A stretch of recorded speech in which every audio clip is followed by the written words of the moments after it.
Thank you, Noel, for that very kind introduction. And good evening, ladies and gentlemen. And it's indeed an honor for me to have been asked to speak this evening. But I wasn't quite sure of what to do for this format, which I understood to be about the meaning of being a Jew. So I thought I might share some history of my company because I believe it stems from my upbringing as a Jew. It's all about the values and principles we inherit from our parents that have been handed down from many, many generations. The values of trust, integrity, and fairness. Because I think, as a Jew, we are all the product of a long history of oppression and survival that genetically has given us a gift that is part of our DNA and is unknown, but exists in each of us as it has for thousands of years for our ancestors. And this is the opinion of many famous and important people over the past centuries. People such as Winston Churchill, John Adams, the second president of the United States, Mark Twain, and many, many more, and can best be summed up by a quote of Leo Tolstoy, who was born in 1828. And I quote from his writings, "What is the Jew? What kind of unique creature is this, whom all rulers of all the nations of the world have disgraced and crushed and expelled and destroyed, persecuted, burned, and drowned, and who, despite such oppression, continues to live and to flourish? The Jew is the symbol of eternity. He is the one who, for so long, had guarded the prophetic message and transmitted it to all mankind. The Jew is the pioneer of civilization. A people such as this can never disappear. The Jew is eternal. He is the embodiment of eternity." Those sentiments are similar to those expressed by many other famous leaders.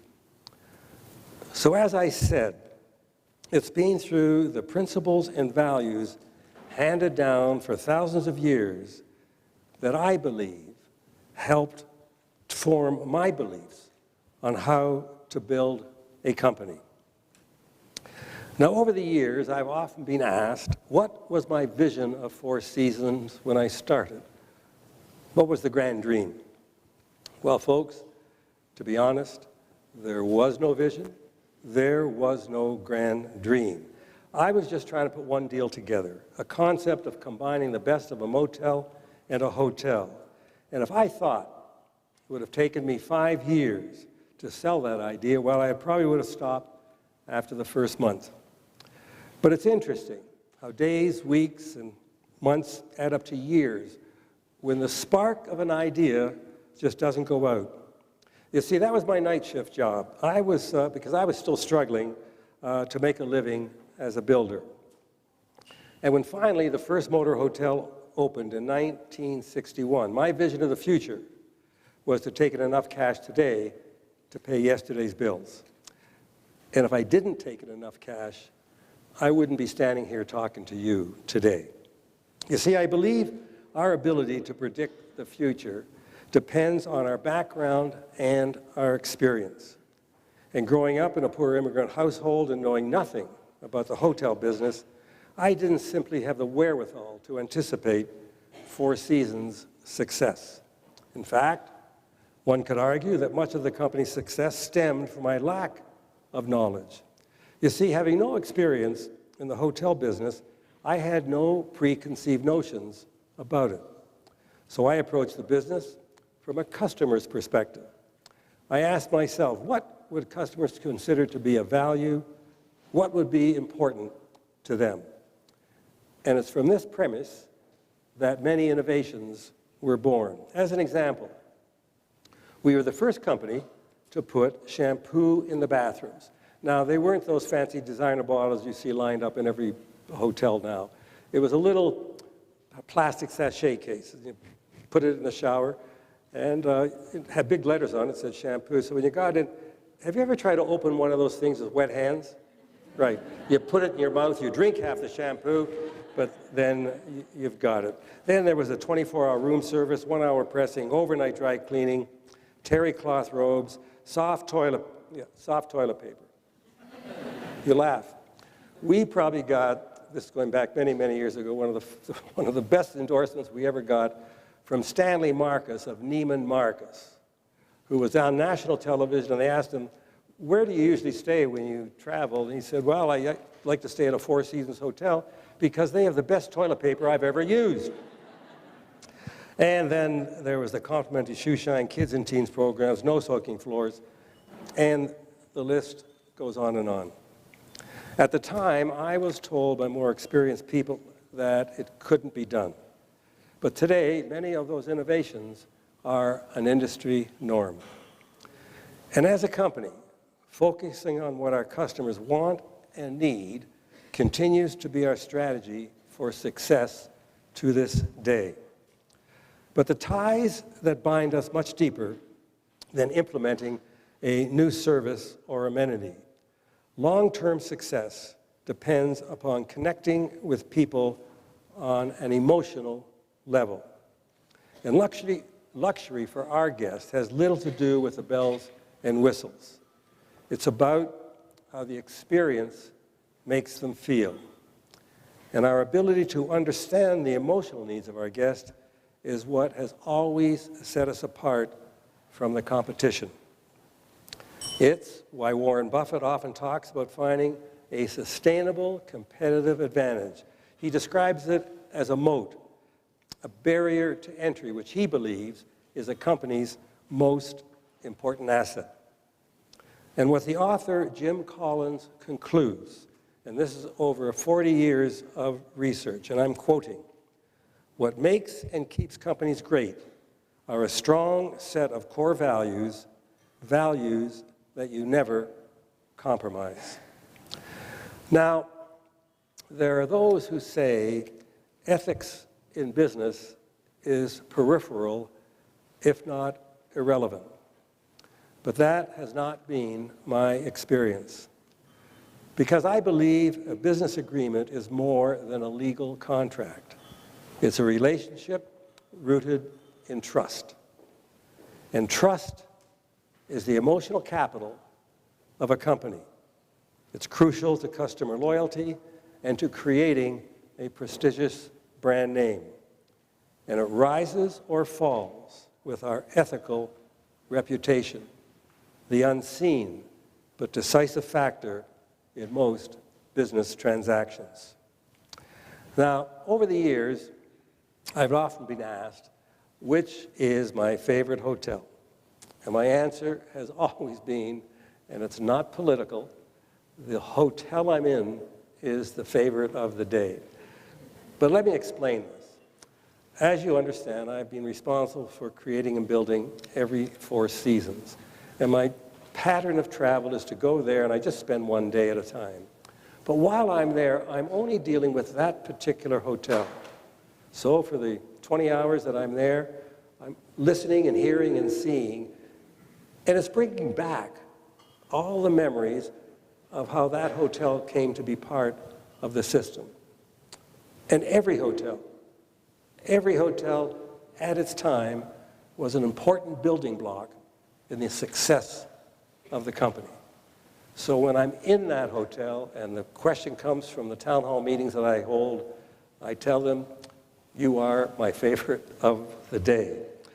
But if the question was, which hotel is being the most important, then there is only one answer, and that is the Four Seasons Hotel in London, England, a hotel we built and opened in 1970 because it gave me the insight as to what we should do as a company.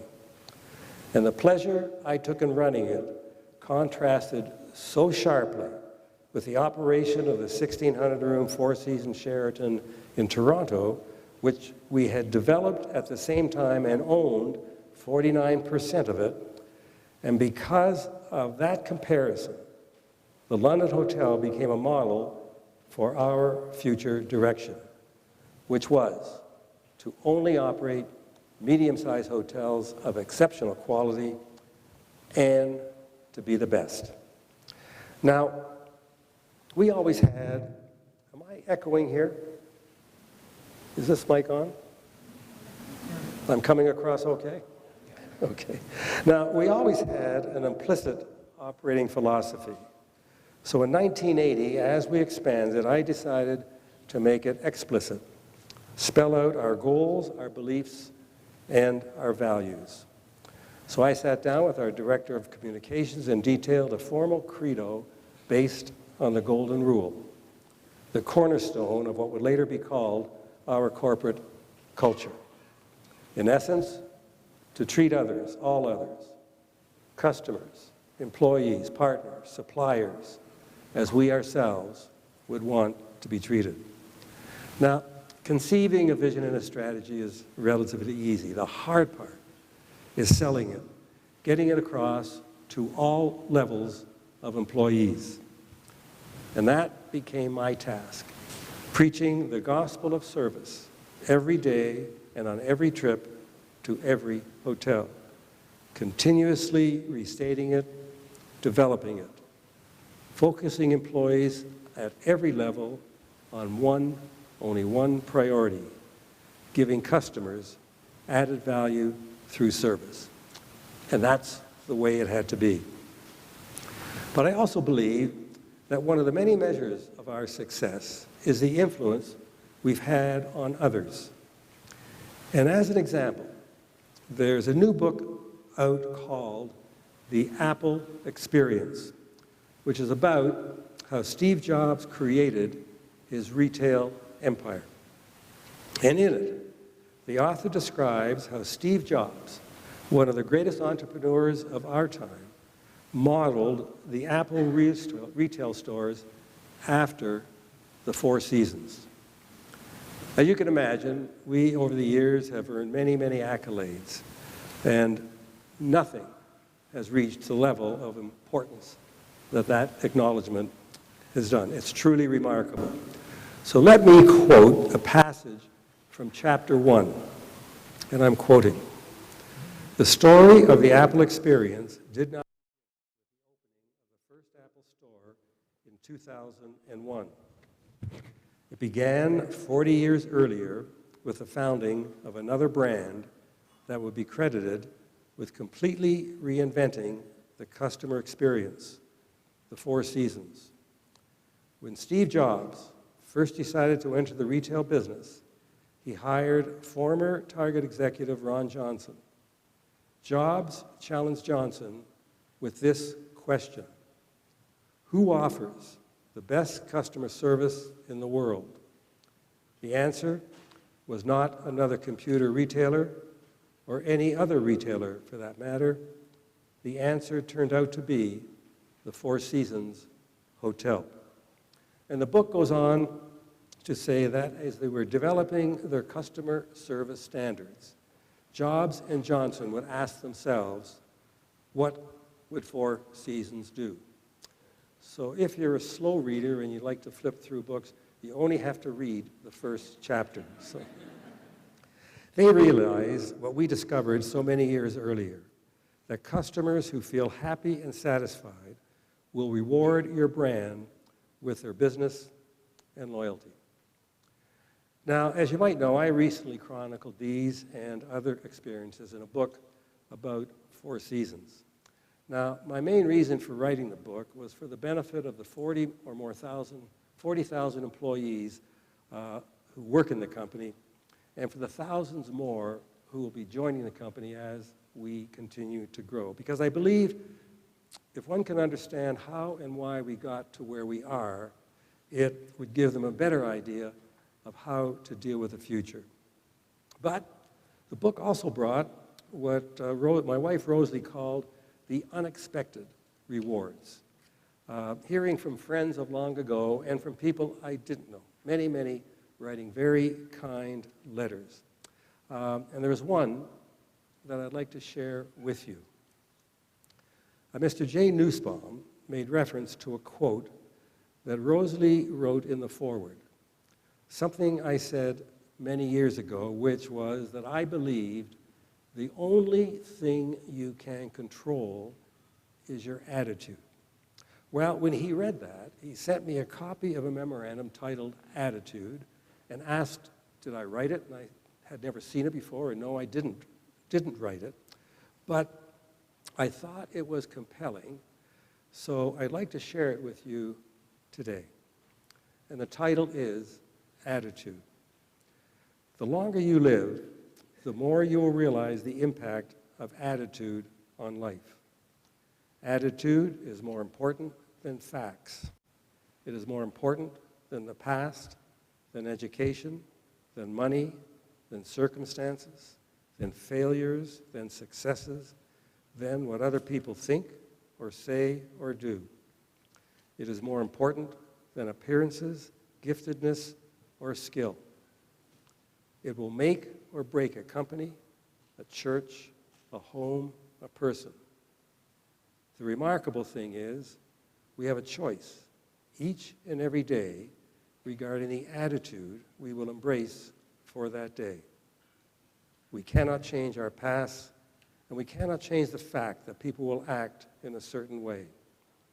We cannot change the inevitable. The only thing we can do is play on the one string we have, our attitude. Life is 10% what happens to us and 90% how we react to it. We are in charge of our attitude. And that message is the legacy that my sisters and I were privileged to inherit from our parents. And I believe it is the principle that underlies the history of our people. Thank you, ladies and gentlemen.